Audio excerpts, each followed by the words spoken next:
ಅದ್ನ್ಯಾಕ ತಿನ್ನಕೋದೆ? ಗೆಸ್ಟ್ಗಳು ಬಂದಾಗ ಶೋಗಿಟ್ಟಿದ್ ಕಣ. ಸಾಕನ? ಪೋಲಿಯೋ ಹಾಕೋರೆ 2 ಡ್ರಾಪ್ ಎಕ್ಸ್ಟ್ರಾ ಹಾಕ್ತಾರಲ್ಲೋ. 2 ಡ್ರಾಪ್ ಎಕ್ಸ್ಟ್ರಾ ತಾನೆ ಮಗ, ಹಾಕ್ತೀನಿ. ಬೇಡ ಬಿಡು, ಹೋಳಿಗೆ ತೇಲ್ ಬಿಡುತ್ತೆ.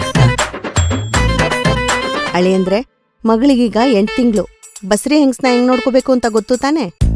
ಇದೇನ್ರಿ ಮಗು ಬೆಳ್ಳಗುಟ್ಲಿ ಅಂತ ಹಾಲು ಕಾಶ್ಮೀರಿ ಕೇಸರಿ ಹಾಕೊಡಿ ಅಂದ್ರೆ ಇದೇನೋ ಅಷ್ಟೊಂದು ಕುಡಿತಾರ ಇದೆ? ಕೇಸರಿನೇ ಒಂಚೂರು ಕಮ್ಮಿ ಹಾಕದ್ನಲ್ಲ, ಅದಕ್ಕೆ ಹಂಗಿದೆ. ಏನಿಲ್ಲ, ಕುಡಿ ಕುಡಿ. ಸರಿ ಆಯ್ತು, ತಗೊಂಬನೇಲಿ ಮೇಲೆ ಹಂಗೆ ಓದಿಸ್ಕೊತೀನಿ. ಇನ್ನೂ 1 ತಿಂಗಳು ಬೇಕು ಬಿಡ. ಎಲ್ಲಿ ತಗೊಂಬನ್ರಿ, ಎಳ್ಳು ಅದ್ರ ಅರ್ಶನ ಪುಡಿನ ಕಣ. ಕುಡ್ಸು ಕೇಸ್ರೆ. ಹಾ,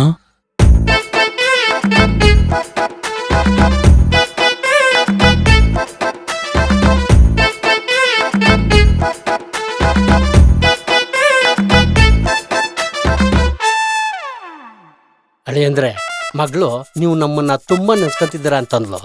ಅದಕ್ಕೆ 20 ಡೇಸ್ ಇದ್ದೋಗೋಣ ಅಂತ ಬಂದು. ಏಯ್, ಬೆಳಗ್ಗೆ ಹೋಗಿ ಸಂಜೆ ಬರೋ ಸ್ಕೂಲ್ಗೆ ಯಾಕೆ ಇಷ್ಟೊಂದು ಲಗೇಜ್ ಊಟ? ನಾನು ಹೋಗ್ತಾ ಇರೋದು ಸ್ಕೂಲ್ಗಲ್ಲ, 2 ದಿನ ಸ್ಕೂಲ್ ಟ್ರಿಪ್ಪಿಗೆ. 2,000 ರೂಪಾಯಿ ಆಗುತ್ತೆ, ಬೇಡ ಅಂತ ಹೇಳಿಲ್ವೇನಾ? ಯಾರೋ ಕೊಟ್ರು ದುಡ್ಡು ನಿಂಗೆ? ಮನೆ ಬಂದ್ ಕುಳ್ಳ ತಾತ ಕೊಟ್ಟ. ಹೌದಾ, ಸರಿ ಹೋಗ, ಎಂಜಾಯ್. ಆದ್ರೆ ಪರ್ಸ್ ನಿಂದೆ. ನನ್ ಪ್ಯಾಂಟ್ ಎಲ್ಲ ಕಾಣ್ತಾ ಇಲ್ಲ. ಮನೇಲಿ ಪಂಚೆ ಉಟ್ಟು ಬೇಜಾರಾಗಿತ್ತು. ಅದಕ್ಕೆ ಮಗಳು ನಿನ್ ಪ್ಯಾಂಟ್ ನ ಕಟ್ ಮಾಡ್ಬಿಟ್ಟು ಚಡ್ಡಿ ಮಾಡ್ಕೊಟ್ಟವಳೆ. ಒಂಥರ ಚೆನ್ನಾಗೈತಿ ಇಲ್ಲಿ ಬಿಡ.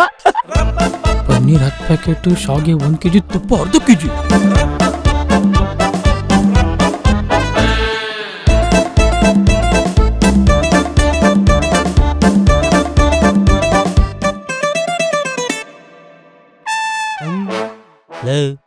ಟೀ ಪುಡಿ ಕಣ. ಬಾವಾ, ಅಕ್ಕ ಟೀಗೆ ಟೀ ಪುಡಿ ಕಮ್ಮಿ ಆಗ್ಬಿಟ್ಟೈತೆ, ಅದಕ್ಕೆ ಟೀ ಪುಡಿ ತಿನ್ಕಂತಾನೆ ಟೀ ಕುಡಿತಾ ಇದೀನಿ.